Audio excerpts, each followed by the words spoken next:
Hola amigos, qué alegría que estemos nuevamente juntos en este programa de Cristonautas. Este es el último programa de la tercera temporada y vamos a hablar un poco de nuestro mundo y la venida de Cristo. Como siempre nos acompaña nuestro querido amigo el Padre Hernán. Padre Hernán, qué paciencia la suya, muchas gracias por acompañarnos. Gracias una vez más a Dios. Gracias a Él que ha querido convocarnos, llamarnos, porque esta es una llamada de Él para hablar de su Hijo Jesús, que es la cosa que más desea Él mismo, que hagamos, que lo conozcamos y que lo proclamemos. Yo quiero dar gracias también a EWTN que hace posible que lleguemos a sus hogares y a donde están ustedes a través de esta conversación que es una tertulia. Estamos dialogando, no estamos haciendo ningún curso de Biblia ni de Cristología, estamos dialogando dos amigos con distintas experiencias sobre Jesús y sobre la venida de Cristo. Ahora, quiero preguntarle, Padre, a nosotros nos quedó una idea medio flotando del último programa que hablábamos de los Hechos de los Apóstoles. ¿El libro de los Hechos es un libro concluido, terminado? No, es un libro inconcluso. Termina, como dicen algunos, como en cola de pescado, de golpe. Así termina, y eso parece que es providencial. Como queriendo decir, ahora les toca a ustedes continuar la historia. Y eso es lo que realmente pasó, porque incluso sabemos que terminado el libro de los Hechos, lo conocemos por las cartas de Pablo, todavía hubo algún viaje más de San Pablo, quizás a España, y ciertamente que volvió a pasar por Creta y por Éfeso, antes de la cárcel definitiva cuando murió. Lucas es el que hace todo este recuento de la vida de los, bueno, primero de la vida de Cristo y después de la vida de los primeros cristianos, concentrándose en los viajes de San Pablo. Y especialmente en la acción del Espíritu Santo.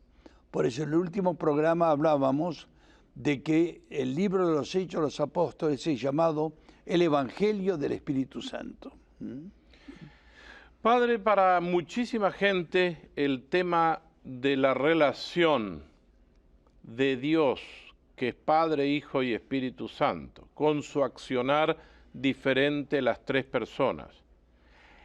La Iglesia es otra cosa completamente distinta del misterio de Dios. Para mucha gente esto es así. ¿Usted qué me diría de esto? Que no, que es inseparable de Jesucristo, porque la Iglesia es la esposa de Jesucristo. Y en ese sentido la historia nos hace ver que cuando se separa a alguien de la Iglesia, pues Jesucristo pasa a ser como alguien que pasó, no que está pasando. Porque la Iglesia tiene como función, entre otras cosas, el actualizar, el presencializar, y esto de una manera eminente a través de la Eucaristía y de los sacramentos también. Por eso es que no se puede separar la acción de la Iglesia, la acción del Espíritu Santo, que es también el que está en la Iglesia, de la acción del misterio de Dios, inseparable.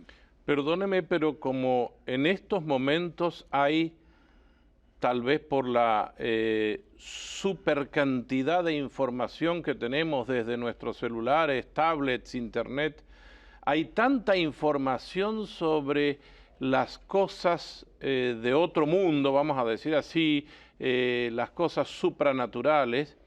Mucha gente te dice, yo creo en Dios, pero no creo en Cristo. O sea, creo que Cristo fue el que habló de Dios. ¿Qué le decimos a esa persona? Le decimos que no solamente hay que creer en Cristo, sino que además, más sorprendente todavía, si queremos realmente creer en Dios, hay que creer en Cristo y en su Iglesia. Y esto causa estupor en muchos, porque cuanto más afirmamos la importancia en creer en Cristo y en la Iglesia, más fuerte se hace el compromiso y al mismo tiempo más real se hace el efecto evangelizador. Perdone que yo le voy a hacer otra pregunta. Muy bien, yo creo en Cristo, pero no creo en la iglesia. Típica respuesta. Y entonces ahí es donde hay que decir eso de que un Cristo sin iglesia es un Cristo del pasado. Un Cristo que pasó por el mundo y que, como se ve ya en los mismos evangelios, en la impresión de muchos, muy admirable Jesucristo, pero terminó mal. Y entonces hay que buscar otra solución. Es lo que me decían estudiantes en los cursos que pude dar en algunas universidades españolas, en donde una vez me habían pedido como un curso interdisciplinar sobre cultura general. Había, entre otras opciones, la posibilidad de conocer la historia de Israel y la historia de los principios cristianos. Y hablando en el curso, de pronto, la sorpresa de un estudiante de que yo les dije que le iba a hablar Jesucristo. ¿Hijo de Jesucristo va a hablar? Pero ¿no se da cuenta usted que Cristo vino hace 2000 años y el mundo sigue andando mal? Hábleme de otra solución, porque eso no fue una solución. Y entonces yo lo miré y me dice, hace mucho tiempo que vino Jesucristo, así, ¿eh? ¿Sabes cuándo vino Jesucristo, de acuerdo a la historia? Vino ayer. Jesucristo es la última novedad en la historia. Jesucristo es alguien que vino hace solamente unas 80 generaciones. ¿Sabes cuánto tiene la historia de la humanidad? ¿Cuánto tiempo hace que el hombre es hombre sobre la tierra? Yo que viajo mucho por mis obligaciones y que ando fácilmente pasando entre España y Francia, al pasar los Pirineos me encuentro con un lugar donde hay un cartel que dice L'homme de Totavel, un ser humano antropológico de una época antigua, y pone el hombre de Totavel, 4500 años, 450 milenios. 450 milenios, y me dices que 2000 años es hace mucho tiempo, es ayer. Se trata de unas cifras en donde yo, por curiosidad naturalmente, me acerqué para ver qué era ese Museo del Hombre de Totavel, y me encontré con que había unos muñecos de cera que reproducían cómo era el hombre de Totavel, ya de la estirpe de los Cro-Magnon, y la impresión que tuve es que ante esos rostros me dice, pero si este hombre me parece que lo conocí, me pareció verlo en una esquina de alguna calle, tan parecido se parecía a nosotros. Ahora lo que era completamente distinto era la mentalidad, era el desconocimiento de la realidad humana en sí misma. Y ese es un proceso muy largo, que llevó mucho tiempo, hasta tal punto que cuando este estudiante me decía Jesucristo vino hace 2000 años, hace muchísimo tiempo, los estudiosos y los antropólogos, cuando se ponen ante el caso de Jesucristo y la afirmación de la Iglesia de que es el Salvador del mundo, dice, si es el Salvador del mundo, no dicen que vino hace mucho tiempo, dicen, ¿por qué vino tan tarde? Claro. Justo al revés, porque ellos tienen noción de lo que significa la historia de la humanidad en el planeta Tierra. Y entonces ahí es donde una reacción como la de aquel alumno había que decir, hijo mío, tienes que aprender más, porque lo que estás diciendo es sencillamente ignorancia sobre la historia.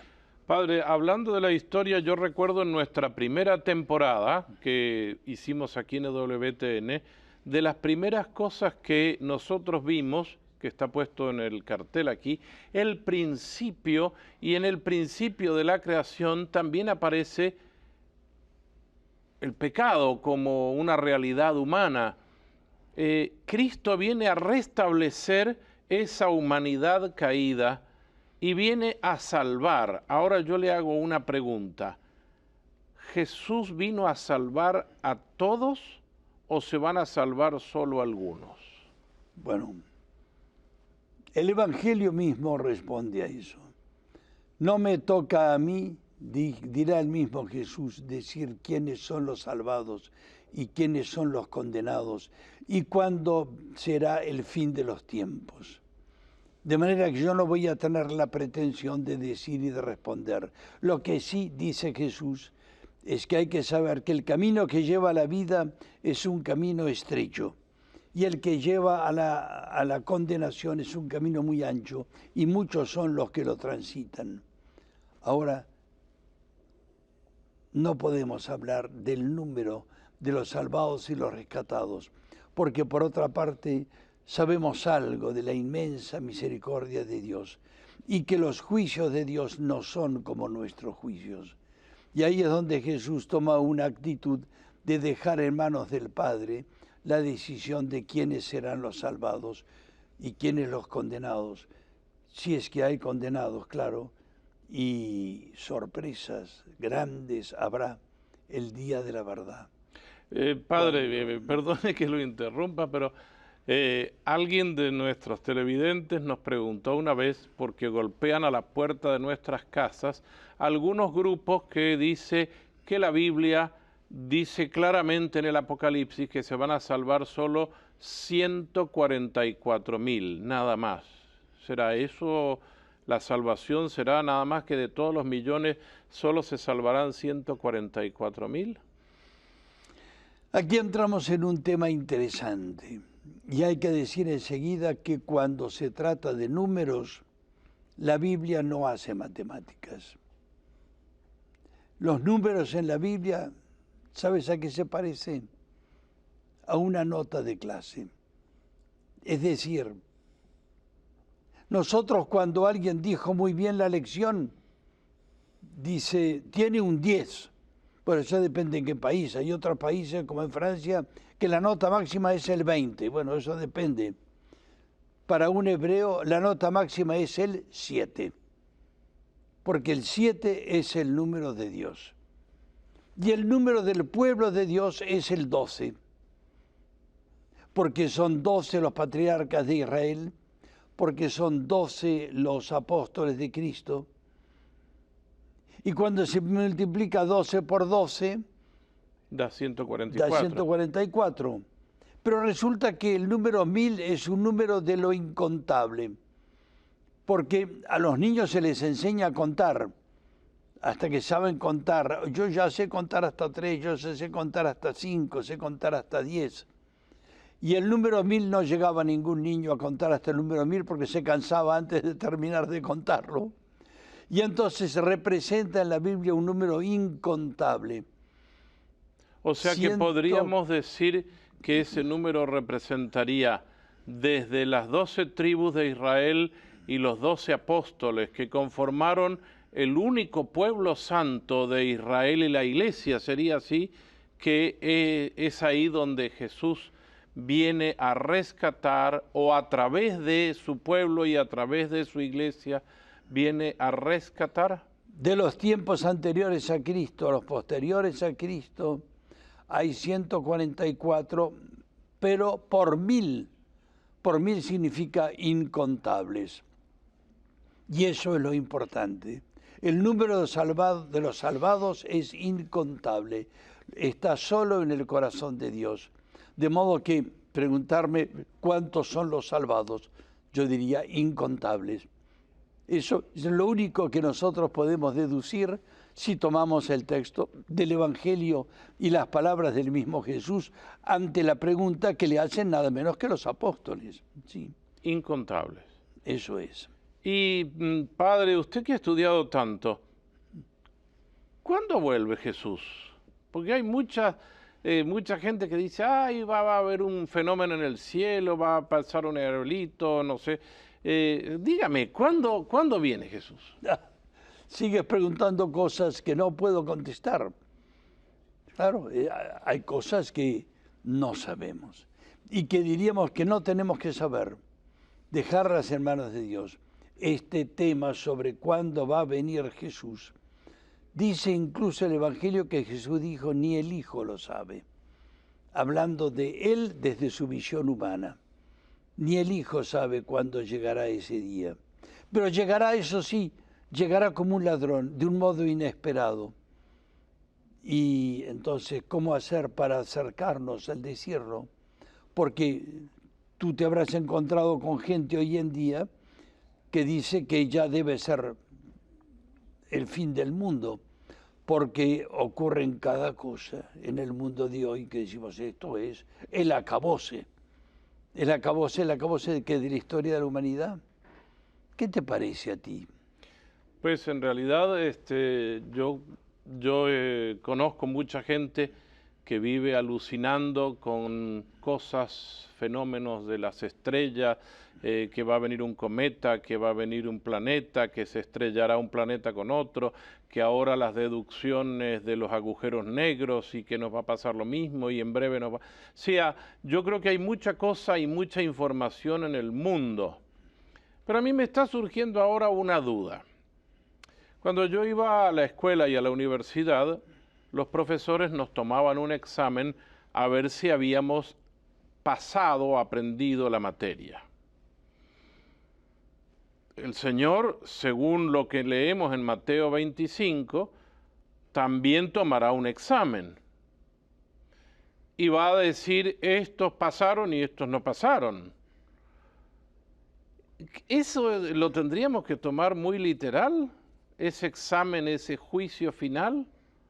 ¿Cómo usted nos ayudaría a entender ese juicio final para los últimos tiempos y nosotros en la iglesia que estamos en los últimos tiempos? Yo lo tomaría diciendo las palabras de Jesús, no tengo otro medio. Y es decir, que los caminos de Dios no son nuestros caminos.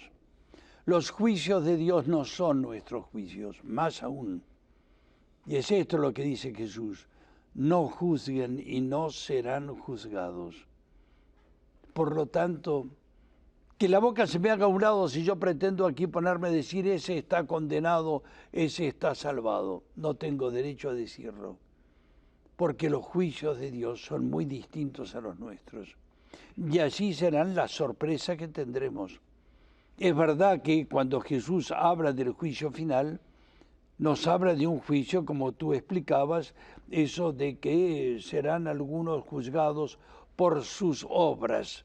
Y esto es muy importante afirmarlo, porque hemos vestido al desnudo, hemos visitado al preso, porque hemos socorrido al enfermo, etcétera, etcétera.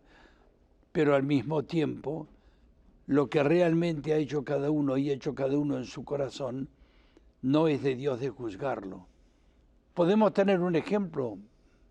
Es el caso, digamos, de una santa muy conocida llamada Teresita, que nunca salió de su convento y sin embargo es declarada la patrona de los misioneros del mundo, porque desde su convento se dice que la cocinera de la comunidad cuando se murió dijo, ¿y esta qué van a contar de esta? Si no hizo nunca nada, fue una enferma toda su vida, se dormía durante la oración. ¿Qué van a poder contar de ella? Y resulta que es una de las grandes santas del siglo XX, final del XIX. Y así es como Dios tiene otros juicios, que incluso a veces la Iglesia llega a proclamar en la vida de una persona escondida, una persona enferma, que puede ser un santo de primera categoría, aunque no ha podido hacer todo aquello que Jesús dice que va a tomar la lección a los que terminen la historia, su propia historia en este mundo. Padre, me viene a mí ahora una pregunta de nuestras comunidades. Nosotros a veces en las comunidades cristianas somos de señalar mucho a los demás y de juzgar mucho a los demás dentro de la comunidad y obviamente a los que están afuera de la comunidad. ¿Qué palabra nos diría usted ahora sobre este tema del juzgar? Que el Evangelio está lleno de casos. ¿Cuál fue el juicio que hizo el gran doctor de la ley, el fariseo intachable, llamado Simón, cuando entró una mujer y vivió una escena, lo puedo decir, una escena de prostíbulo? La escena de ella con sus lágrimas y con su cabello secando los pies de Jesús, es una escena que era, por así decir, casi iba a decir pornográfica, por decir hasta qué punto les causó una pésima impresión. Y Jesús dio un juicio sobre esa mujer, diciendo que había amado más que nadie de todos los que estaban ahí. También por un motivo concreto, es que Jesús la perdonó. Pero si Jesús la perdonó, no la perdonó solamente por misericordia, sino también en justicia. Porque el hecho de ser juzgada como era juzgada, hacía de ella una mujer más grande. Porque los juicios de los hombres muchas veces enaltecen. Los últimos serán los primeros, y los primeros serán los últimos, dirá el mismo Jesús. Y aquí tenemos esas cosas encantadoras del Evangelio, en donde nos trae una mentalidad que nosotros no terminamos de aprender. Como decías tú, todavía hoy en día tenemos la tendencia de juzgar a aquellos que no nos parece que sigan los caminos de Dios. Aun cuando es verdad que la Iglesia sí tiene una autoridad para juzgar algunos casos, cuando realmente deben ser para el aleccionamiento, la educación de las comunidades cristianas. Y no puede tomarse, por ejemplo, lo que no es en sí ejemplificador. Pero nunca se juzga la conciencia de la persona. Se juzga el pecado, pero no al pecador. Padre, una pregunta que me surge ahora. La Iglesia, en su reflexión, caminando por el mundo, va tomando dimensiones. Se habló en una época de que había que hacer una evangelización nueva, una nueva evangelización, y Juan Pablo II, el santo, el gran santo Papa, Juan Pablo, dijo en 1983 que la evangelización tenía que ser nueva en su ardor, nueva en sus métodos, nueva en sus expresiones. Y se trabajó mucho sobre ese proceso de nueva evangelización, que luego se concluye con que la nueva evangelización no es más que seguir al Señor en un camino de discipulado, ser discípulos de Jesús para anunciarlo y proclamarlo. Padre, ¿qué nos diría usted de esto de discípulos y misioneros? Bueno, hay un lenguaje que a fuerza de utilizarlo a veces se banaliza, se le quita importancia. A propósito de lo que me dice, yo tengo un amigo que es profesor de una universidad de Madrid, que él mismo me decía, eso de la nueva evangelización, ¿por qué lo llaman nueva evangelización? Yo tengo más de 40 años y desde que nací me hablan de la nueva evangelización. ¿Qué es eso? No veo que sea nueva, si es la misma de siempre, al menos desde que yo nací. Y parecería que eso mismo lo sintió la Iglesia, en especial con ocasión de un gran sínodo, un gran encuentro de los obispos de América Latina en Aparecida, en Brasil, cuando el redactor del documento que surgió de allí, y de acuerdo a lo conversado entre los obispos de la Conferencia Episcopal Latinoamericana, dijeron, tomemos otra forma de hablar. Y de ahí surgió, como contrapartida de lo que se decía antes, que se decía que la Iglesia para evangelizar tenía antes que ser evangelizada. ¿Te acuerdas de que se afirmaba así? Sí. Y entonces ahora dice, vamos a decir lo mismo de otra manera. Y hay dos etapas en la vida. Primero ser discípulos y después ser misioneros. El discípulo misionero. Ahora, los otros valores afirmados por Juan Pablo II, que debe ser con la nueva, no solo en su ardor, sino también en su expresión, en su metodología, eso sigue siendo verdad. Y eso sigue estando sobreentendido en esta forma de ser discípulos misioneros. Y yo diría que lo que estamos haciendo aquí nosotros es tratar de extraer del Evangelio para aprender de él algo más de la mentalidad del Evangelio y después proclamarlo a los demás. que es el sentido de nuestros pequeños cursos, en donde como podemos y como sabemos, y también gracias a estos medios increíbles que son los medios de comunicación, se puede también tratar de hacer algo por transformar en misioneros toda la realidad de la iglesia de hoy. Padre, en estos minutos que nos quedan y recordando lo que usted dijo, que uno de los papas hace 70 años dio la bendición por televisión, yo le pediría que nos resuma un poco esto en una oración y pueda darnos también su bendición a nosotros, los que estamos aquí, y también a aquellos que nos acompañan desde sus hogares, culminando ya esta tercera temporada. Señor, yo te suplico que envíes tu Espíritu sobre tu iglesia, que se proclama hoy como siempre, pero que de un modo más visible aparece como pecadora, porque nos reconocemos pecadores, pero al mismo tiempo queremos ser salvados. Envíanos tu Espíritu para entender tu plan de amor, tu plan sobre tu iglesia que debe convertirse y transformarse. Y haz de nosotros misioneros no solamente de Jesús, sino de la misma iglesia. Y por eso te pedimos que nos envíes tu Espíritu, que pueda ser para nosotros una bendición. Y eso lo hacemos en el nombre del Padre, y del Hijo, y del Espíritu Santo. Amén.